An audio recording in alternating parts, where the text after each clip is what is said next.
You know, my expectation getting into this was going to be a 5-year, $500,000 project. We had to switch architects at some point. We had a Panama architect, then we switched to a different Panama architect, then we switched to a U.S. architect. We ultimately had a lawsuit with the U.S. architect over a billing dispute. We went with $500,000, and then the first thing the architect came back with was $1.5 million, and that was just for the first building. And this project was supposed to have multiple buildings. Instead of 5 years and $500,000, it turned out to be close to $8 or $9 million total in this project. We got sued by locally in Panama. And the primary premise was that we were taking too long and it was fraud because we had taken this guy's property off of his land and to build his clinic, and we never built it. The expectation of the Panamanians was that this was going to be done right away. And so almost every time I went down there, it was have a meeting with the group to talk about when's this going to be done. And the answer is, I don't know. And I remember him saying, you need to come down here right now. Everyone is angry. The town is angry because this project's not built yet. Some of them were kind of actually hostile.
My name is Jason Moore. I am a emergency room doctor, and I grew up in Ohio. Did my training in Nashville, and then in Toledo, Ohio, and then up in Detroit, Michigan. And Detroit, Michigan is where I did my residency in emergency medicine. And then that's ultimately how I got involved in the mission work here, is through the church there in Detroit. So I was doing my training in emergency medicine, and then involved in the church, and ultimately wanted to start to use the the knowledge that God was giving me and opportunities to start to apply that, in a Christian way. Obviously, I was in my training still, so by no means was I, a full-fledged doctor, and didn't, of course, feel comfortable being, offering independent medical care, but basically wanted to use what I had available and what I could to glorify God, and basically as sort of in a service to Him. And so the emergency aspect is in a sense, actually, when I first started doing that, when I first got involved in mission work, it was part of my vacation time in my training. The year before that, I had gone to Romania. That was actually my first mission trip, was an evangelistic mission trip to Romania. I guess opened up my areas of possibility there mentally, and I thought, that's kind of, I like that, and maybe when I think about how would I like to use this 2 weeks of vacation, and the year before I'd gone to Romania, I thought, now that I got a little bit of, medical training, maybe there's something medical that I could do. So that's when we started to look into it and see what opportunities were out there. And so, we found a place in Guatemala that was, because I had to do it during those weeks, and I had a minister that was very important in my faith, and he was a mentor to me in a lot of ways. His name was Clifford Tucker, and he was he was in his 90s, I believe, at the time, or late 80s, early 90s, and he encouraged me in that, and so to kind of get involved in the medical missions strategy. And he had been actually involved in mission work in Venezuela in his time, in the 1960s, actually.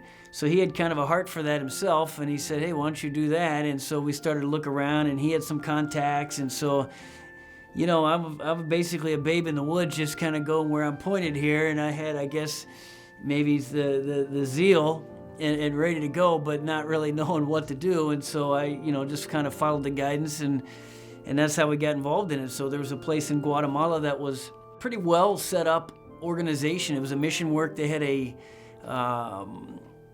it was sort of a missions base. So they had built through a foundation, they had built in the middle of the jungle, really, a medical complex that was essentially a missions base to allow an ongoing, and they had a dormitory with it. They had a church building across the street, and they just had ongoing mission trips from people from different parts of the country coming down to do medical trips. And they also had an ongoing church going there, as well as a sort of a home medical team that was local and doing ongoing work, in addition to hosting these groups that were coming in. So it's just kind of getting a little bit of a taste of it, and knowing what mission work is like, and did a little bit of medical work with it, and that was very educational. So, and it was inspiring, and it made me kind of fired up to do it again. Well, then the next year, same 2-week block. So I was kind of, by then I guess I had the bug. So I said, well, let's go back to Panama. And this time we went out to the eastern jungle aspect, or the rural area, instead of the city area where we went the first time. And so it was the second year. And the second year we actually got all excited about it. We went around and went to a few different churches. I think it was mainly from our base church in Royal Oak, Michigan, that we got a smaller group together. Actually, no, I take that back. We had people from different churches at that time. Church where I grew up in Ohio, and then in Michigan, and we may have had a few different churches at that time. But we had a decent-sized group, and we also had people coming from the southern states, and so we built a church building there, and we had did some smaller construction projects, and we did sort of a mobile medical clinic and a bunch of other activities there. And I think we might have even done distributed some clothing then. So we got together a big semi-trailer, basically a container that we shipped down ahead of time, and we shipped some pews down there that we had donated from a church building that was getting rid of it.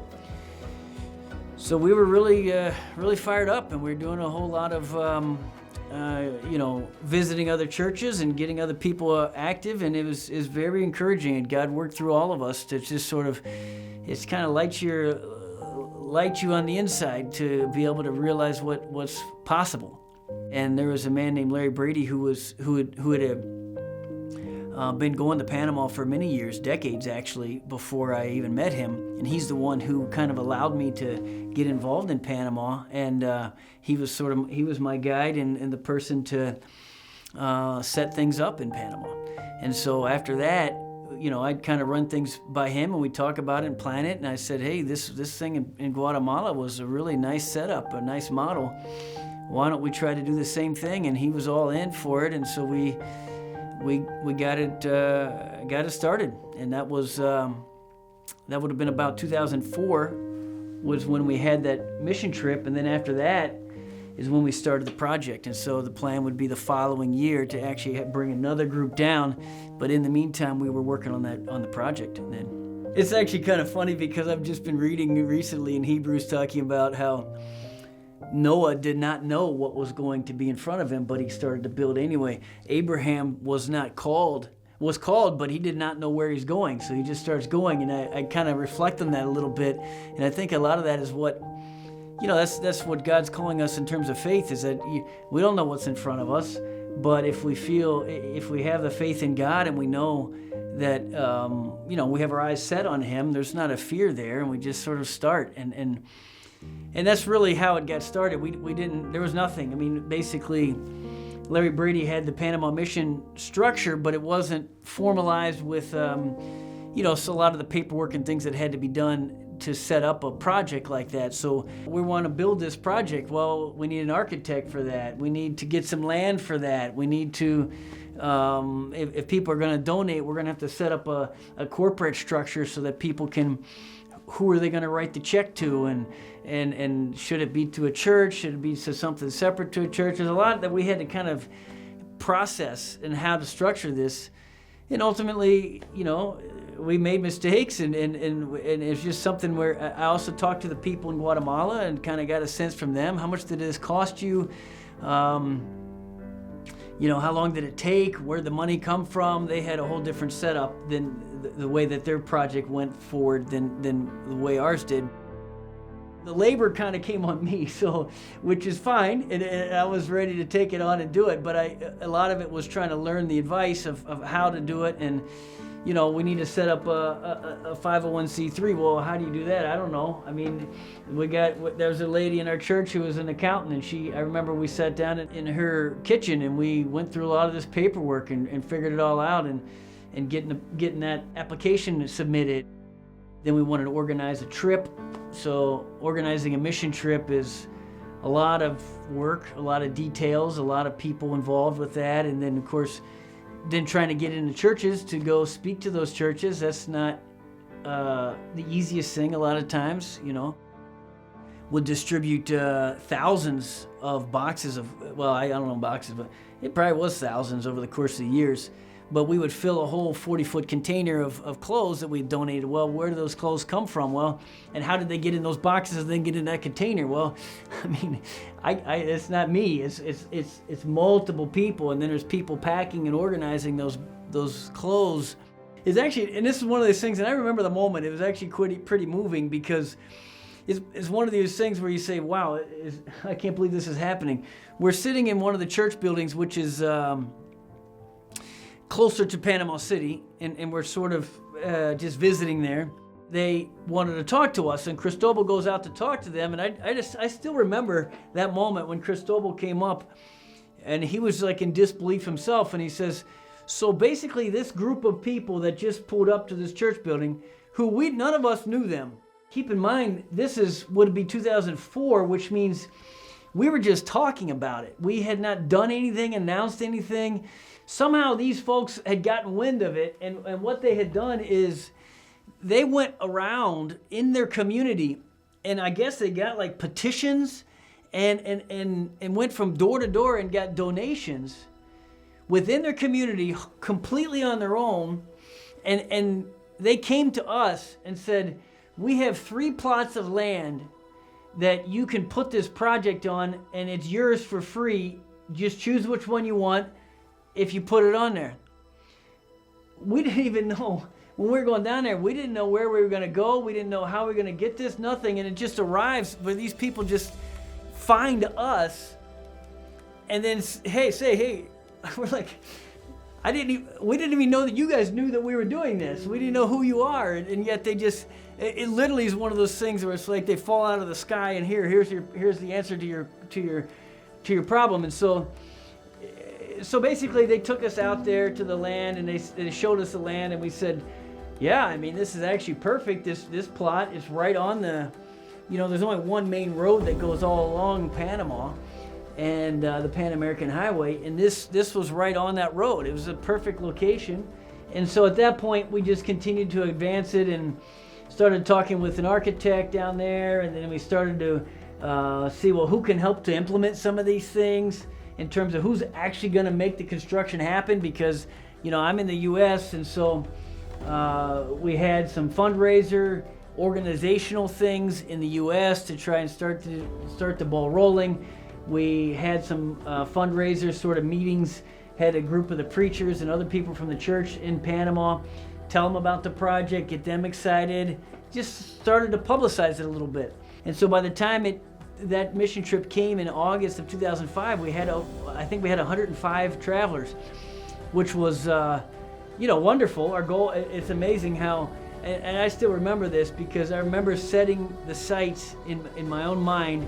We want to bring 100 people down there, soldiers for Christ, and God brought 105. And so it's kind of like it's almost like a confirmation that according to your faith be it unto you. In other words, if you want to put your limits there, well, then that's what God's going to give you. If you're going to put it there, then you can get that too. You want to put it there, in other words, the limitation is you. And so I kind of, in my mind, took that as a sort of a spiritual lesson. It's like, okay, we set it at 100 and God gave us over 100. That was a difficult trip because we were not ready to take 100 travelers down there, and there's a lot of logistics to work out, so there was some challenge. But the reality is, I think God blessed it. We had a groundbreaking ceremony there, but let's say that's August of 2005. From just say July, August of 2004, in that intervening year, we were doing this preparation work. So by the time the travelers got down there, we had already had architect meetings, we'd already had some preliminary plans. We had the initial sort of earth movement work, getting down to the sort of the foundational ground that you're going to start to build on. So a lot of that had already been laid out, so that by the time, and the plan was that there would be people coming and the workers who would be part of the construction crew. So by the time they got down there, it was, a lot of it was kind of ready to go for them. I remember we went around and we prayed over the land. And we sung some songs and hymns, and basically, in other words, with a sense of God bless this land and bless this project, and we tried to make it as a godly a project as we could. And God was just opening that up, having a politician come and having people from all over. We had thousands of people from the community come, were involved in it, not just for the mission part of it, but also they wanted to see what was going on there. The ultimate goal in all the work that we're doing here is bringing the power of Jesus Christ to every person. And so we're starting here. The vision is really to take a place in the middle of poverty, in a place of a lot of needs, and begin to minister and address those needs. We really have an opportunity here to affect a lasting change on the lives of so many people in the name of Jesus. And so our mission behind all this is to build a medical clinic, a church combined with that medical clinic to address spiritual needs and bring the power of Jesus to them. In the same way that Jesus walked about meeting physical needs and spiritual needs, our vision here is to bring physical and spiritual needs together in a very powerful and effective way. And so everything that we want to do here is done in excellence, from the beginning levels on, to do it with excellence in every step of the building, every aspect of the way we operate, every aspect of the way we interact with people, the way we do business, the way we bring people to Christ. Every aspect of what we do needs to be done with excellence in a way that glorifies Jesus, in a way that He would be glorified. At one point, this container came all but 6 feet short to the ceiling, all the way out to here. We've given away this much close so far. This is roughly 55, 60 feet of container space. We're down to this much.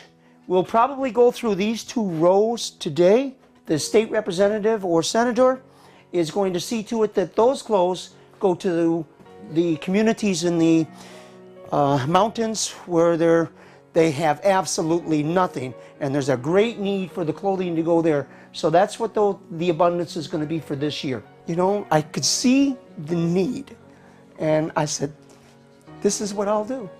You know, I could be doing the mission work, I could be spreading the gospel. I'm taking care of a need that is very, very close to my heart. It just overwhelms you. You've got to try this, you've got to do this and see for it yourself.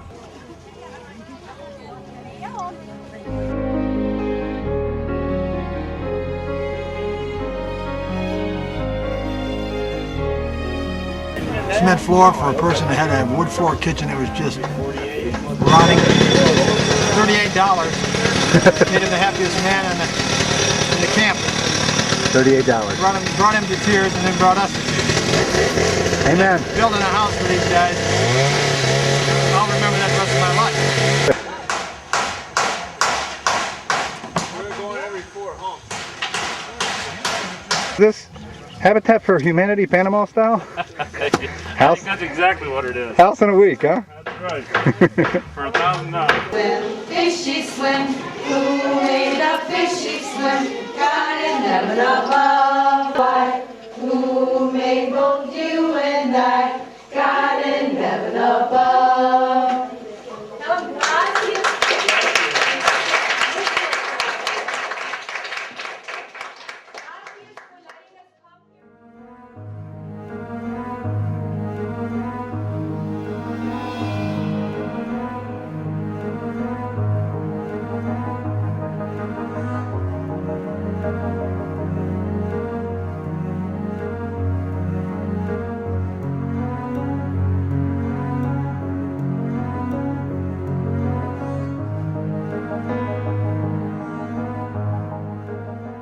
If you're trying to raise money, the first question is how much money do you need? And so you can't get that accurate number until you can actually get some real plans and actually get it laid out in a real manner. So we went with 500,000, and then the first thing the architect came back with was 1.5 million, and that was just for the first building. And this project was supposed to have multiple buildings. And so, I remember sitting in the hospital, working on the computer and going through my emails and getting that email and just almost collapsing. Just 1.5 million, you gotta be kidding me, huh? There's no way. In the end, it turned to be, instead of 5 years and 500,000, it turned out to be probably close to $8 or $9 million total in this project, when our initial thought was 500,000. So, as you can imagine, there was a lot of mental adjustment that I needed to make as this was going along. And of course, that was a source of a lot of distress for me personally, because I think the expectation of the Panamanians was that this was going to be done right away. And so almost every time I went down there, it was have a meeting with the group to talk about when's this going to be done. And the answer is, I don't know. There's a lot that has to happen first.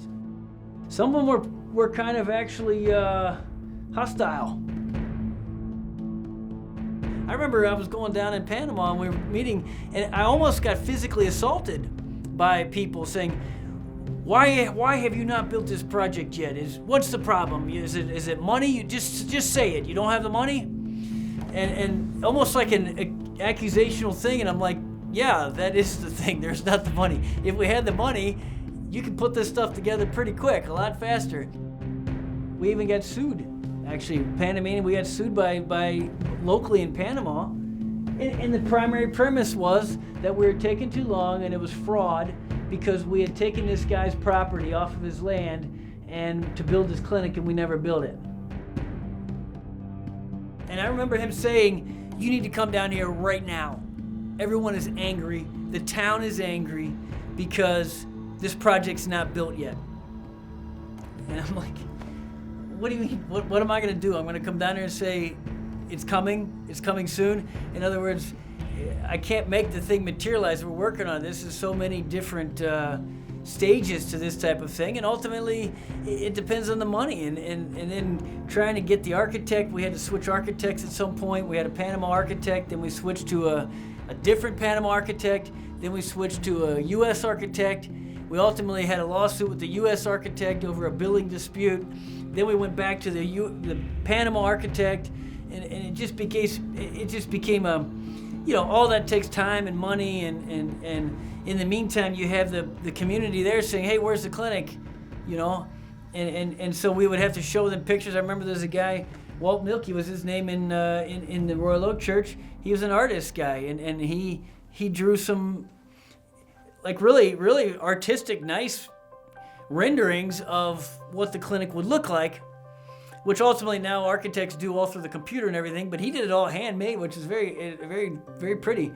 But anyway, just trying to show people this is what we have in mind, this is what it can look like, and that's all we could give to them at this point. But it's almost like you can only appease people so much.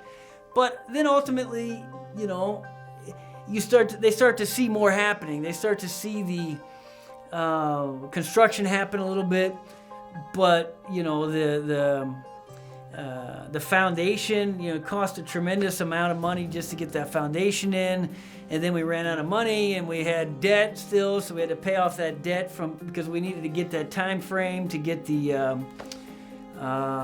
foundation in. We wanted to get in by the mission trip, but then we're behind on the money because we had to pay all that off because we meet that time, so we had to stop construction. Then we had our project manager went to jail, and we've learned that later. And so we're just thinking, boy, this is really, and there is some, you know, internal conflicts that happened with the mission trip in 2005 with all those 100 people, and some people were happy with the trip and other people were not happy. So there's letters written to the church leadership, and it just became it was quite a stressful time for me personally during that time. Ultimately, though, I mean, these are things that basically God just works it out, and you know, it's experience that you learn how to redirect and how to continue along the same route, you know, in order to accomplish the goal, and we kept going. I can remember feeling trapped, almost like a sense of panic, like, wait a second. I thought this was going to be 5 years, $500,000. Well, we're well past $500,000, and we are nowhere near done. I guess what really kept me going is the first of all the commitment that I made. In other words, I said I'm going to do it. I need to do it. Our word has to mean something. If I step back and I look at some of the different mission works that I've been exposed to, or charities, even you think of big charities, big name charities, when are they done? In other words, if I'm thinking in my life, how do I finish this? When is it finished? And that was a process of exploration to figure out how is this going to be finished. I've learned a tremendous amount doing this. I mean, in so many different ways, but one of the ways is, of course, understanding a perspective from a different culture. And one of the things that was realizing along the way that we needed to focus what we're doing. When we first started, we would do like maybe a little construction project, build a house for this family here. We would distribute some food. You know, we would do some smaller projects in this area, that area. And what we realized is the best way that we're going to be able to make an impact is we have to set down roots. From our perspective, we are Americans coming down there, and we would just bring our group. And so we would descend upon an area, and we would give away a bunch of stuff for 2 weeks. We'd spend a year planning, give it all away for 2 weeks, and then go home, and we'd have some good pictures, and we all feel good, and then that was that. And I can remember some of the first experiences when I would go down there afterward, not with a group, but as sort of planning trips. And I look around and say, this place is the same as before the trip we went. In other words, we did this whole year-long thing and all this work on the U.S. side of it to do this trip, and what difference did it make? And so I had to kind of process that and say, well, how does that change what we're doing? What they're making some valid points here. So what could we do differently? If we're going to make a difference here, if we're really going to change the way the culture is, and I don't necessarily mean culture, I mean maybe the setting or the opportunity or the availability of resources. If we're going to make a difference here, we're going to have to settle. We're going to have to set down roots, and we're going to have to start having a foundation and starting to build. I could never do it. The perception from there is that the U.S. is a gigantic fountain of money, and therefore all you have to do is just ask, and the money faucet comes your way. So therefore when they even see you, they think money, and the price will go up more than what it would for otherwise a local person. And ultimately I never felt like God was leading me to live there and devote my life in that setting myself. So we needed to find the person who's going to be part of that community and actually literally live there, be there, and run the project, and be that connection between us and the community. And that was Ruben Leon, and he was just a total godsend. Him and his family, Maria Esther and Wilbur and Becky and Harrison. They came from Lima, Peru, which is a big city, and they moved to a rural area in the middle of nowhere to basically, and that, in terms of faith, they took only what they could carry in their suitcases. It was a big adjustment for him and his family because it was a bit of a culture shock for him. He's coming from Peru to Panama now, even though it's all, in a sense, there is sort of a basic or fundamental, I guess you'd call it Latino culture, but there's still differences between Peru and Panama and between the big city and the country. So there's adjustments that he had to make, and him and his family. And then he started, of course, getting integrated in the culture. He has some wonderful talents that God has used him to make this project happen. Be able to talk to a government official and get the permits needed, be able to talk to the architect, doesn't matter what needs to be done, he made it happen, was able to get it done. Just a very efficient, motivated guy, talented guy. And of course he was a church minister. That's how we brought him originally, was his plan to be a church minister. But it kind of metamorphosized into he did it all, basically, and he started running the project then, and he was quite good at it, and he made it happen. And him being part of the culture was absolutely critical. He knows when somebody's trying to scam you. He knows, to believe this story and not believe this story, and he knows which angle to hit here and there. Whereas if someone from an outside perspective comes in, you're just going to be walking into landmine after landmine. So that was really critical in the success of the project, was him. I mean, it couldn't have happened. I mean, I guess, God can always find his instruments in doing it, but he was a critical instrument of making it happen. The perspective at that time was I was trying to do everything. In the meantime, in doing that every 3 months or something in a trip. Well, that went for about a year or so. And then it became pretty clear we have to have somebody on the ground who can make this happen and do these things. Ultimately, Ruben became the guy who was doing the construction and the church, and then ultimately he basically just was the guy in charge of the whole project. He is the key for why we're able to disconnect and turn it over to be independent, because he basically, and I've learned this, I guess in retrospect, God was putting him through a training process. There's no way that he would be able to run the whole project from the moment he arrived there. But 2007 to 2023, basically, you have that many years of training where he's learning how construction goes, learning how the legal system goes, learning how employees, all that stuff work. So now that was a training ground for him, where now he's no problem. He can make it all happen. 2021, we finished the construction. 2022 was, a lot of that was interior finish work and equipping.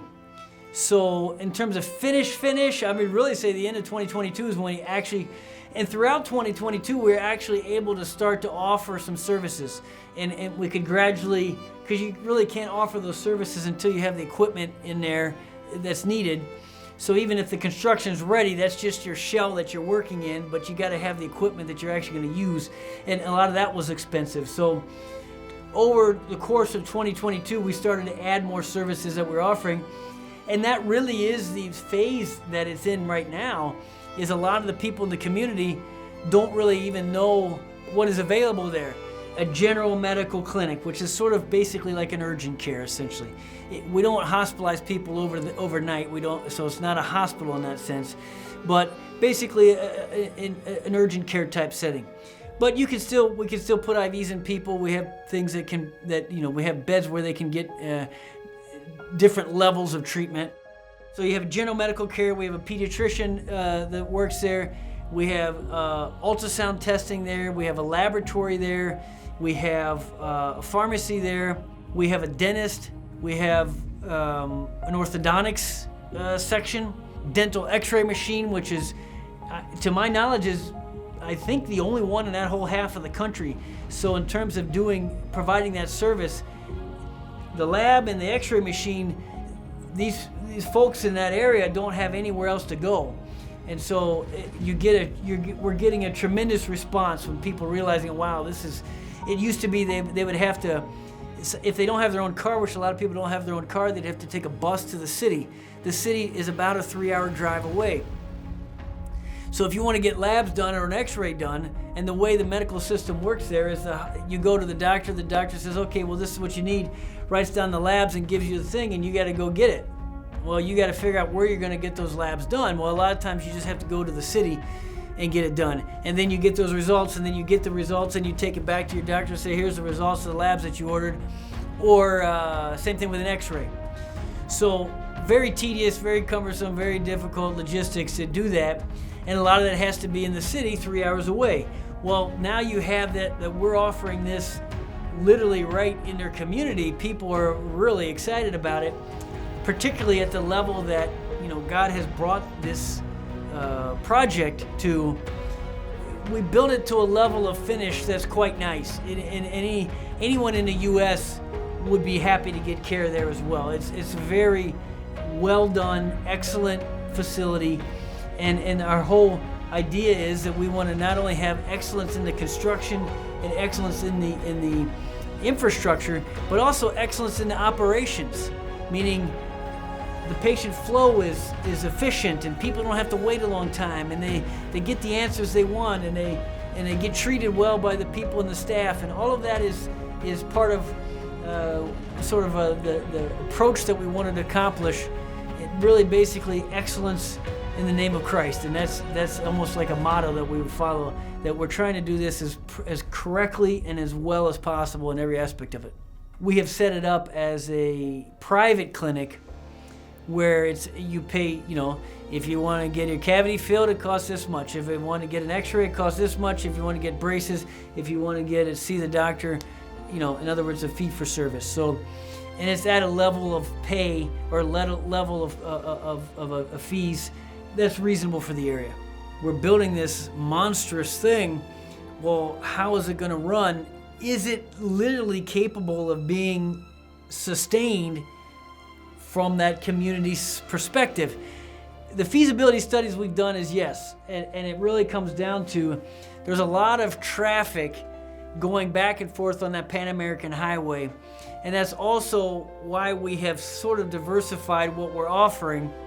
We have a restaurant there. There's ideas to open up a hotel there, and a school possibly later, even a convenience store. The whole idea is to keep the income flowing that could maybe make up for any shortfalls that happen from the clinic itself. And so ultimately the number crunching that we've done, it works out. So I think it is. Now, the beautiful thing is there's no debt here. So I guess the standard way that a lot of times are done in the U.S. is you take out a giant loan, you build the whole thing quickly, and then over the course of the years you pay off the loan for the construction. Well, in this case, we built it as God gave us the funds, so there is no overhead mortgage or loan or anything that's being paid for here. I feel a sense of, I guess, gratitude to God, because there's so many ways that this could have collapsed. There's so many ways, you know, I can only do so much from my perspective, particularly United States. We could have somebody stealing our money the whole time. We could have somebody, you know, skimming off the top or you know, fraud. We could have somebody doing all kinds of, I guess, wrong things on site, or there'd be so many ways that this thing could just break. There'd be nothing I could really do about it, or very little. It'd be a tremendous challenge. And God just protected us from that. And so I'm very thankful and almost in amazement, really, that we're actually at this point and say, wow, I mean, this is actually, literally, this is the vision from the beginning that we wanted. It just took a lot longer and didn't quite land in the same way we thought it was going to, but this is the vision. This is what we wanted, and here it is. And we went down there a few weeks ago, and in my mind, I guess what would be most satisfying to me is just to see the place filled with people getting all different services of all kinds, and they're all being done, it's all being done in the name of Christ. And that's what we saw. We probably, in one day, we had over probably close to 200 or more patients, and it was that we processed throughout several hours, and it was effortless. It wasn't congested. It wasn't unpleasant at all. It was very smooth. It was relaxed, and it was almost like it was no problem. And everything was working, and people are getting what they needed, and they're happy, and it's just a routine, just coming in, getting it, and leaving. That to me is very satisfying. And I thought, wow, this is exactly what we wanted it to be, and I'm thankful to God for that. Essentially, it's all in Reuben and his family. Reuben has now been given, through his experiences and developed in the ability, the capacity to operate on a large scale all these different operations. His son Harrison went to medical school there and is running the clinic now. His other son has gone through formal chef training in multiple countries, even, and multiple styles of restaurants, and he's running the restaurant. His daughter has gone through architectural school, and so she has been able to facilitate and make happen the ongoing construction aspects of it, or assist in making that happen. They were all talking about what the next steps are going to be, and how we're planning on this to expand this, and we're gonna grow it this way, and we're working through social media, and we're trying to get the advertising right. We're trying to hit all of the buttons. All of them are talking about how this is going to be better, and we're going to get more and more and more. There was no sense of, we're done now or anything. It was just, it was a bright outlook about what we're going to turn this into in the future. So I'm excited to see that. That would be very gratifying to me, but it's almost kind of like you wind it all up and say, see, look at that thing. Look at it go. It's going good. So that to me is where I guess I'm getting the satisfaction. And then, just sort of, I'll do what God has me do later, but whatever He has for me in the future. But to see that part, that I would say is I would call it a success, and a success for God. There's a verse that has stuck with me in Ecclesiastes, where he says, "The end of a thing is better than the beginning of a thing, and the patient in spirit is better than the prideful in spirit, or the proud in spirit." And I remember when I first came across that verse, I thought, wow, that's something. The end of a thing is better than the beginning of a thing. Well, because everybody gets excited about the beginning of things. We all get our own little projects or things. We like this idea. This is going to be full fun or whatever. And we all get excited about it. Well, getting to the end of it is another story, because there's a lot of work. There's a lot of challenges, obstacles, and things we never thought of. There's a lot of time. And so that's the key. That's why he says that in Ecclesiastes, is that because the end of a thing, you can actually see the thing accomplished. And there's a lot of satisfaction and even actually eclipses the excitement of the beginning of the thing. It's better to see the final package. It's more gratifying and more, fulfilling. Abraham was promised Isaac, and he didn't get Isaac until 25 years later. Well, 25 years is a pretty good length of time that we just sort of, that's 25 years to him is the same as 25 years to us. I mean, like, where it's not happening, it's not happening, it's not happening.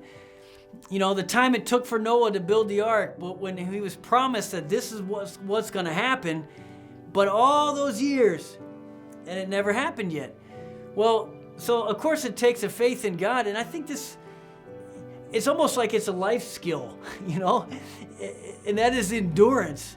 And I think it applies to whether you're doing a job, whether you're talking about even a marriage relationship, or whether you're talking about a work for God.